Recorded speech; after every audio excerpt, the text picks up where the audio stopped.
Sejam bem-vindos. Abrimos hoje um tema novo no Planeteers Home Gathering que mostra como podemos operar em comunhão com o planeta e com as comunidades. Como é sabido, a pandemia de Covid-19 teve pelo menos o condão de se constituir como uma chamada de atenção para a necessidade de se atuar de uma forma mais sustentável, tendo em atenção o planeta e todos em sociedade, não deixando ninguém para trás. Por outro lado, a União Europeia prepara um maior programa de apoio de sempre aos Estados-membros, incluindo Portugal, mas impondo simultaneamente programas de redução de carbono e de promoção de biodiversidade com metas exigentes, como nunca se viu. Ganha peso crescente a referência à inovação, replicando as leis da natureza, e fala-se em ter propósito. Mas o que significa isto ao certo? Como pode significar de forma economicamente viável? É o que podemos adquirir e pretendemos inquirir a dois especialistas com grande experiência prática em casos reais de índole agroflorestal. Soluções a funcionar nas Américas e com um caso fascinante em Portugal também. Connosco em estúdio temos António Vasconcelos, em representação da Planeteers. António, muito obrigada pela presença. Hoje temos uma lista de líderes inovadores. Exatamente. Temos aqui líderes muito progressivos. Exatamente. E será muito interessante ver o que é que significa a abertura para um domínio que ganhou algum peso nos últimos anos, que é o tema da regeneração. Não é só ser sustentável, é ir mais além, é a criação é utilizar a vida para criar valor. Exatamente. E a vida em comunhão com a natureza também. Em profunda comunhão com a natureza. Então vamos começar. I will start by speaking with John Fullerton. Thank you so much for your presence. You are a former banker that studied how nature works in order to promote investments in natural ecosystems, mostly in the Americas, what is quite surprising. Can you explain us your trajectory and why? Pleasure to be with you all today. Thank you. My short story is I left Wall Street in 2001, kind of on an instinct that my career and my purpose wasn't what I wanted to be. And the first day I had back in Manhattan after that was actually 9/11. And so I immediately went into this sort of deep introspective period in my life, and came out of that learning about the environmental crisis in a way that I didn't understand, and concluding that our economic system was the root cause of so many of the problems that we now are realizing today. And as a finance guy, it became very clear that that finance and financiers are driving the economic system. So a lot of the responsibility for the problems we're facing today lie in the laps of the finance world. So I went about trying to learn how to rethink economics and finance, and landed on this idea that we ought to learn from living systems. This is not a new idea. Of course, much indigenous wisdom is based on this idea. So I'm really just trying to reconnect ideas and thinking that have been around for a long time and somehow been forgotten. John Fullerton, I have a second question for you. Can you describe how, to what extent such types of approaches are different from traditional agro-food investments? I would like you to know if you can illustrate one or two concrete examples. Sure. So, agroforestry, agro-food investments, the kind of projects that we're going to hear about today are very much part of this. This is not, as I mentioned, some kind of new idea. I think what's new is simply the idea to take regenerative, land-based, regenerative, nature-based solutions to a whole new scale and appreciation that these need to permeate throughout the entire economy, and in fact become the design, the design system for the entire economy, as opposed to sort of reduced to a series of quaint projects that are fighting a system that's trying to undermine the health of humanity and the health of the planet. And the projects we've done a bunch of storytelling in something called our field guide to investing in a regenerative economy.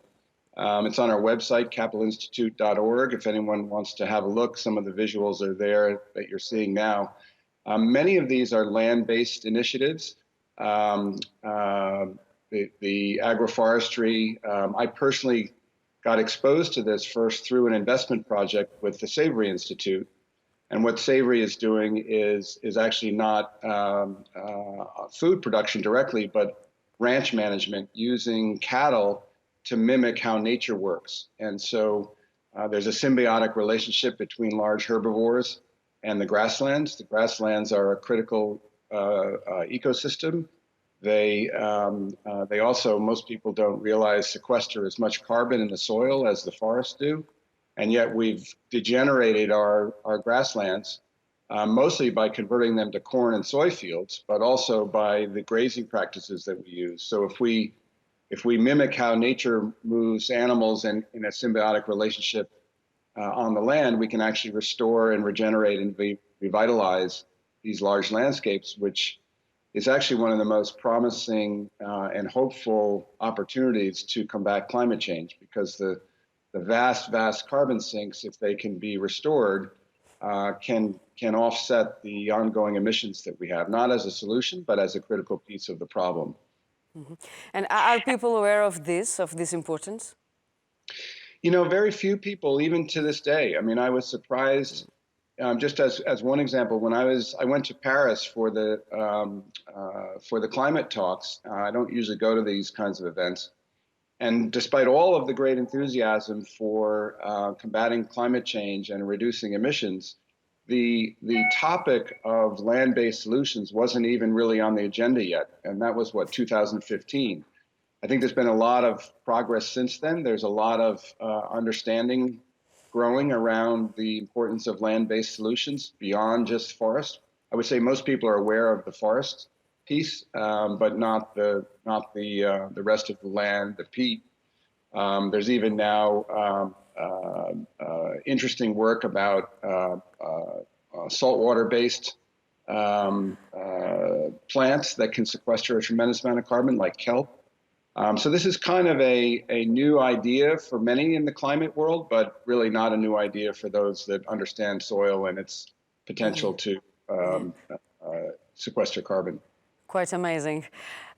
Falo agora com outro nosso convidado, é Alfredo Sendim, que lidera desde há 30 anos um projeto na herdade do Freixo do Meio. Muito boa tarde, obrigada pela sua presença. Que projeto é esse, em pleno Alentejo? Como é que começou e que produções é que tem? Então, muito boa tarde a todos, muito obrigada pelo convite, é uma honra para mim estar.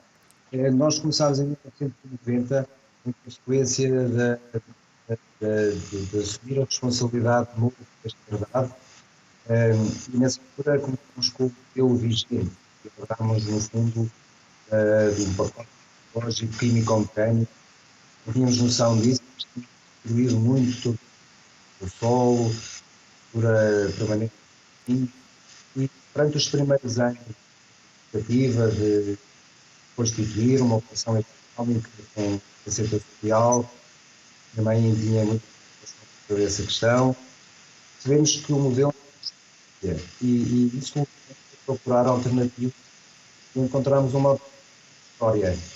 Encontramos uma alternativa de agroecologia estacionária que nós implementámos na Península Ibérica, a partir de 500, que se chama Montado, um verdadeiro agroflorestal. Foi essa a nossa base, foi esse sistema que nos permitiu que era possível recursos, não apenas também, mas regenerá-lo. Foi essa a ideia para todo este projeto. Hoje em dia, o que tentamos fazer é este bocado de meta, deste herdade, ter uma económica legal que permite essencialmente experiências. E essas experiências são de dois, embora seja no mesmo âmbito, experiências a nível ecológico, como regenerar, como chegar a estádios de evolução de sistemas Alfredo, peço imensa desculpa interrompê-lo. Vou-lhe pedir que não se esqueça disso exatamente que nos está a dizer, porque não vai esquecer, mas no seguimento do seu raciocínio. E vou conversar por instantes aqui com o António Vasconcelos para retomarmos a sua ligação, porque eu penso que podemos melhorar a qualidade desta chamada e será naturalmente muito proveitoso para todos ouvirmos aquilo que tem para nos contar e aquilo que tem para nos ensinar sobre o que está a ser feito desde há 30 anos na herdade, agora, mas desde há esse tempo que dirige a herdade do Freixo do Meio. António, vimos estes dois modelos, de facto, nas Américas, que realmente é absolutamente inovador. Muitos habitantes de outra parte do mundo nem sabiam que isto estaria a acontecer. E em Portugal já temos aqui também esta transferência de conhecimento e esta aplicabilidade. O que é curioso é que este conhecimento, como diz o John Fullerton, é um conhecimento antigo. O que nós nos esquecemos Era o que se fazia, exatamente. do conhecimento antigo. É isso mesmo. Porque tentámos acelerar os rendimentos. E ao acelerar os rendimentos introduzimos os químicos, introduzimos essa tentativa de eficiência com os quais matámos a vida. E essa é a questão. Por isso é que ele fala nas comunidades indígenas, que é um conhecimento que não se perdeu, mas que é um conhecimento que não estava tão presente, certo? E o que ele está a fazer, de facto, é digamos, a ilustrar case studies a nível mundial e, ao mesmo tempo, não há uma transferência para Portugal. De facto, este projeto com 30 anos é anterior ao próprio trabalho do John. E isso é muito, muito curioso. Aqui o trabalho feito em Portugal é um trabalho extraordinariamente, como é que se diz? Cedo. Sim, Vem muito cedo exatamente. E é um trabalho absolutamente extraordinário numa zona com enormes dificuldades de água, etc. E de, portanto, território muito difícil, ali Montemor, onde o Alfredo, com uma equipe, toda uma comunidade, está a fazer um trabalho absolutamente extraordinário. Como é que estas práticas podem garantir a sustentabilidade no futuro? Principalmente a nível da regeneração dos solos. Isto é a luta entre a abordagem pelo lado dos químicos para obter os rendimentos, etc., e a abordagem pelo lado da vida. Se nós vamos pelo lado da vida, criamos uma terra biodiversa e alteramos profundamente a maneira de fazer as coisas. Lá está. Não pode ser os chamados biológicos dos cadernos de encargos das certificações. É uma lógica toda ao contrário. É a terra que é biológica. É a terra que é profundamente biodiversa. E, portanto, se isso for feito assim, os biológicos sabem muito melhor do que as produções, digamos, mais industrializadas. E é engraçado ouvir-se, muitas vezes, dizer que os biológicos sabem pior, mas se calhar têm que ser e fazem melhor. Isso é muito estranho. O biológico exatamente. É estranho as pessoas dizerem isso. É porque há algum procedimento na cadeia que não está a funcionar ou é apenas percepção? Não. É porque o biológico está mal feito. Portanto, se o biológico estiver bem feito, se for profundamente, digamos, ligado ao território, temos produtos forçosamente melhores porque não temos produtos cheios de químicos, certo? E ao não ter produtos cheios de químicos, eles têm que saber melhor. Não é possível um produto, umas uvas e fruta e legumes cheios de químicos saberem melhor do que produtos, naturais. Todos nós já experimentámos essa diferença, não é? Exatamente. Portanto, naturalmente que é bastante melhor. Melhor para a saúde. Exatamente, principalmente para a nossa saúde e para a nossa economia e para a agricultura, portanto funciona tudo em cadeia. We will speak again with our guest John Fullerton. I would like to ask you to explain us the Regenerative Communities Network, where it is based, how far it is developed and what is the ambition. Sure. I wish my Portuguese was a little better. I wasn't able to follow. So about a year and a half ago, we launched what's called the Regenerative Communities Network. It is a network, not a project that Capital Institute is really running. It's meant to be a network to support the emergence of these regenerative communities around the world. Today, there are 14 initiatives on 4 continents, places like Costa Rica, Colombia, several of them in the United States, one in the United Kingdom. And what we're really doing is connecting initiatives that are not single projects, but that are place-based efforts that are led by people in these places and organizations in these places that understand this regenerative paradigm and are keen to learn from each other and share their best practices, share their struggles, and really form a community around this idea that these are not one-off farms or one-off, watershed initiatives. These are actually the foundation of the new economy that needs to emerge, which is much more centered around health, both human and planetary health, than they are around simply making money. And our idea was that networks are how nature takes change to scale. Think of the mycelium below a forest. And so we should create this network around human communities that allows this alternative mindset to gain traction, gain force and scale scale out as opposed to a single model that scales up. I always like to say, one of our core ideas is that there are these living systems principles that are relevant to all living systems. So a principle like right relationship, where the parts are in symbiotic relationship with each other. And so each of these community initiatives are quite distinct and unique, and yet each of them are in alignment with living systems principles. So in other words, it's sort of like a snowflake.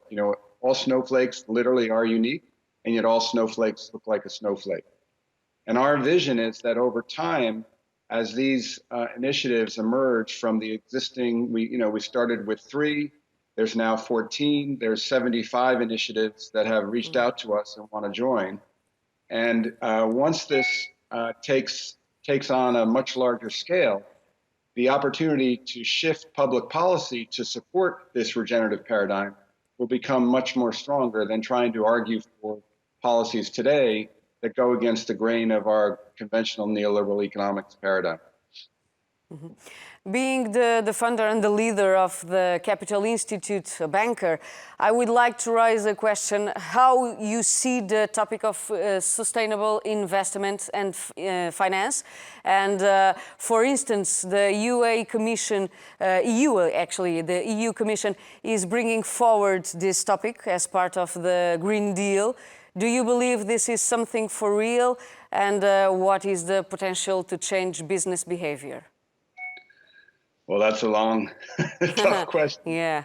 I've been involved in what we call the sustainable investment space since before I left JP Morgan. In 1997, I was experimenting with this idea of aligning investment capital with social purpose. I invested in a charter school management company, and I was looking at alternative energy investments. And I've since become part of what we now call impact investing. And of course, the ESG idea has emerged over the last 20 years. And, I have a bit of a love-hate relationship with this whole idea. On the one hand, obviously, I support it, and it's essential, and it's terrific that investors are beginning to wake up to the power that investment capital plays in an economy and the responsibility that goes with that power.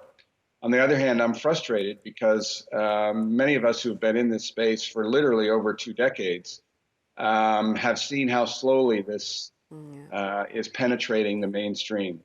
And what I like to say is that what really matters is the flow of real investment capital, not how financial speculation is influenced. So what matters is the direct investment of investors. That includes the direct investments of corporations in plant and equipment, and the direct investment of governments who do a massive amount of investment. And we need governments all over the world? I'm sorry? Of the governments all over the world? Absolutely. I mean, there's no silver bullet. Obviously, what the U.S. and China do are of paramount importance given their scale. But all investments, whether it's building a road, repairing a road, building a building, building a wind farm, or building a power plant or a coal-fired power plant, should go through this sort of regenerative screening and assess whether that investment, with a long, typically with a long lifespan, is going to move us more toward a regenerative economy or more away from it and back toward a degenerative economy. And if we build coal plants, the answer to that question is obvious. Thank you so much. Alfredo Sendi, vamos tentar fazer este retomar de ligação, eu penso que já conseguimos, e retomo a pergunta que estava programada há pouco. Fala-se que trabalha não apenas numa lógica de empreendedorismo comunitário, que cuida das pessoas que trabalham e fornecem a idade do Freixo do Meio, naturalmente, mas que também co-investe com os seus clientes, tipicamente famílias que abastecem numa cidade como Lisboa. O que é que isso significa exatamente? Em que medida é que acha que é importante e que vê que está provado que é importante, e o distintivo que existe para o planeta, para a comunidade produtiva e também para os consumidores, que somos todos nós? Então, é uma das experiências, das muitas que nós tentamos implementar no campo mais social, este programa que há 4 anos de agricultura apoiada pela economia. O que se trata é de ter uma economia planificada, não local. Nós neste momento temos famílias comprometidas, nós comprometidas com eles, de alguma maneira conseguiu estar de uma forma civil, de uma forma eficiente, eficaz neste período do Covid, porque nós estávamos a responder a um mercado que podia completamente visto semana para semana. Tínhamos uma capacidade de ganhar a nossa comida, que tínhamos disponível de forma nada planificada, poder legal. Este tipo de programas são uma revolução silenciosa em todo o planeta e, no fundo, são capacidade de quem consome, temos que o consumo, quem está por trás da máquina que genera ou degrada os equipamentos, e a ideia de tornar quem consome decisão de um espaço do ecossistema. Se estas pessoas não são apenas consumidores, nós sempre tratamos como produtor, elas estão connosco cada vez mais, não estão disponíveis para com as decisões, mas ajudam. Então a decisão não é apenas o produtor, quem está a gerir o ecossistema, sim de toda uma comunidade que valoriza, que através de produtos também permite uma economia que depois permite todo tipo de experiências que temos que fazer. Isto é num quadro social. Nós transformamos numa cooperativa, onde ordenadamente e algo ordenado para produtores, junto com os diferentes outros responsáveis, os outros o proprietário, as pessoas que trabalham, as pessoas que estão na comunidade, na aldeia, na verdade, todos eles de alguma maneira têm a possibilidade de participar na gestão do que nos importa a todos. Alfredo, muito rapidamente, acredita que Portugal pode estar no pelotão da frente do Green Deal? Como é que entende que se pode evoluir se temos a oportunidade de investir de forma distintiva e ajustada às gerações futuras? Acredito que nós temos muitos desafios, para além de oportunidades. Nós temos em Portugal, por exemplo, uma estrutura de fotossíntese permanente que é ainda muito significativa. Quer dizer, a degradação dos ecossistemas não é idêntica em todos os sítios, e nós aí temos vantagens. Temos imensos desafios, como é óbvio. O primeiro seria um quadro de economia diferente, e provavelmente por isso precisamos de um marco jurídico internacional também que proteja os limites do planeta. Agora, temos muitas coisas, temos desde uma biodiversidade extraordinária, temos modelos de agroecologia ancestrais, imensa bondade, necessidade de melhorias, mas temos muitas condições para aceitar os desafios que estão a ter. Isso não quer dizer que não podemos fazer, por exemplo, uma transição planeada como abordamos os sistemas, como obtemos. Não é a ideia de que Portugal tem um cenário muito melhor do que o resto. Pelo contrário, temos oportunidades, temos desafios. Alfredo, obrigada pela sua explicação, que de facto é absolutamente inovadora e esta abordagem, António, completamente sustentável e muito esperançosa para a comunidade.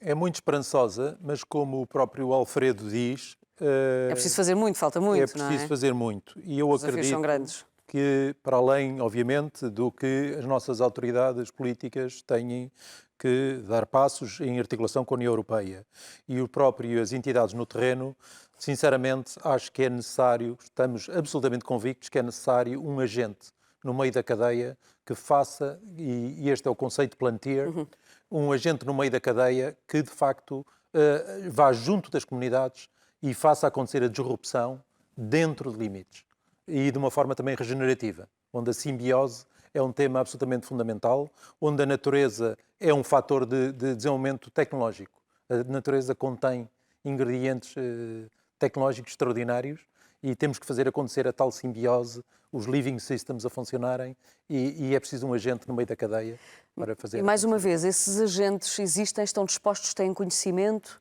Como é que se buscam agentes para fazer isso?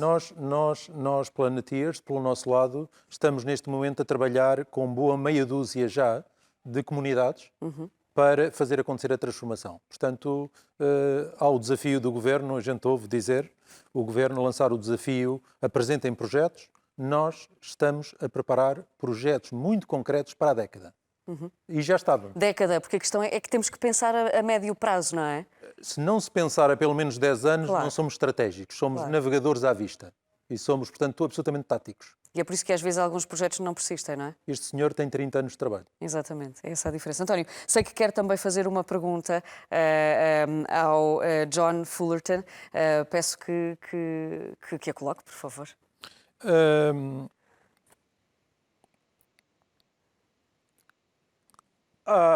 John, first of all, many thanks for your support.